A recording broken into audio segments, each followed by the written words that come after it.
শীতের আমেজ মানেই বাঙালির ঘোরাফেরার সঙ্গে সঙ্গে খাওয়া দাওয়ার দিকেও বিশেষ করে পিঠে পুলি ছাড়া বাঙালি যেন শীতকালটা ভাবাই যায় না। আজ তেমনই ক্ষীরের পাটিসাপটা রেসিপি নিয়ে এসেছি, আসুন তাহলে দেখে নিই। এখানে 250 গ্রাম পরিমাণে খোয়া ক্ষীর নিয়ে কড়াইতে দিয়ে 1 কাপ পরিমাণে দুধ দিয়ে আর চিনিটা যে যতটা পরিমাণে পছন্দ করেন ততটাই দিয়ে নেড়ে চেড়ে একটা মণ্ড তৈরি করে নেব। এভাবেই মণ্ডটাকে তৈরি করে নিলাম।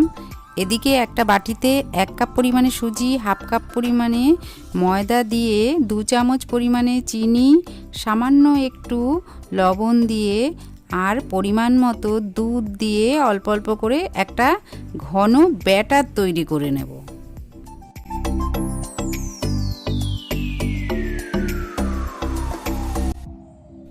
এই যে ব্যাটারের ঘনত্বটা ঠিক এরকমই হবে।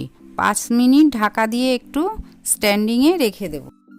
আর এদিকে একটা ননস্টিক প্যানে একটা বেগুনের বোটার সাহায্যে সাদা তেল ব্রাশ করে নিয়ে 1 হাতা করে ব্যাটার দিয়ে একটা হাতার সাহায্যে যতটা সম্ভব আমার পক্ষে গোল একটা শেপ দিয়ে তৈরি করে নিলাম।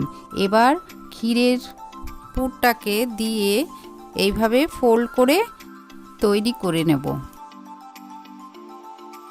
আবারও তেল ব্রাশ করে সেম প্রসেসেই বাকিগুলোও তৈরি করে নিতে হবে। আমি আরও একটা তৈরি করে দেখাচ্ছি।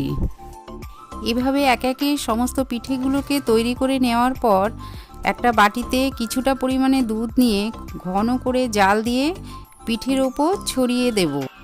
এর ফলে ক্ষীরের পাটিসাপটার টেস্টটা কিন্তু অসাধারণ হয়। আপনারাও অবশ্যই একবার আশা করব এভাবে ট্রাই করবেন। আর কেমন লাগলো অবশ্যই কিন্তু কমেন্ট করে জানাতে ভুলবেন না। লাইক শেয়ার কিন্তু চাই। আর অতি অবশ্যই কিন্তু সাবস্ক্রাইব করে আমার চ্যানেলের সঙ্গে জুড়ে থাকবেন। সবাই ভালো থাকবেন, সুস্থ থাকবেন। সম্পূর্ণ ভিডিওটি দেখার জন্য অনেক অনেক ধন্যবাদ।